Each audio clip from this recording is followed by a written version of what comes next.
Hello everyone, let's continue with the Hindu vocab. The first word is intervention. Intervention का मतलब होता है interference यानी कि ना दखलंदाजी करना, हस्तक्षेप करना, उसे हम कहते हैं intervention. The next one is slew. Slew का मतलब होता है a large number or amount or extent.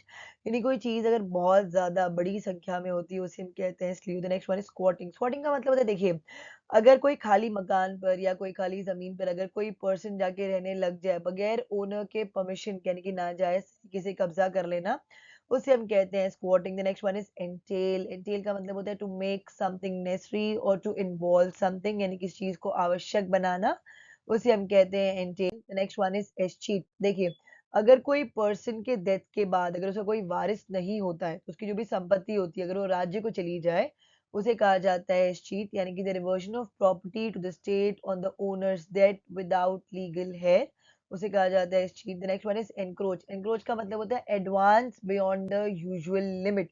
देखिए, आप इसको अगर समझना है अच्छे से ना, समझिए कि अगर किसी की जमीन है, एक उसकी सीमा बंधी हुई है, अगर वो उस सीमा को क्रॉस करके दूसरे का जमीन भी अगर हड़प रहा है उसको भी एनक्रोच ही कहा जाता है.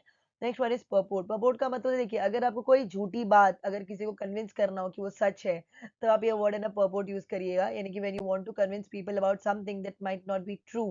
Next one is engulf. Engulf का मतलब होता है टू स्ट्रांगली अफेक्ट समबडी और समथिंग यानी किसी व्यक्ति या वस्तु को बहुत प्रभावित करना, उसे हम कहते हैं engulf.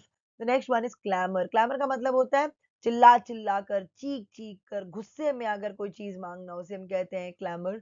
Next one is overtone. Overtone का मतलब होता है देखिए, आप कुछ है ना कहना चाह रहे हैं मगर डायरेक्टली नहीं कह रहे हैं, सामने सजेस्ट कर रहे हैं, like something that is suggested but not expressed in an obvious way, उसे हम कहते हैं overtone.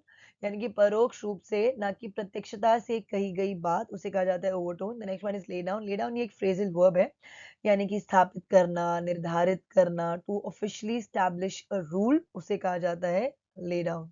That's it. Thank you.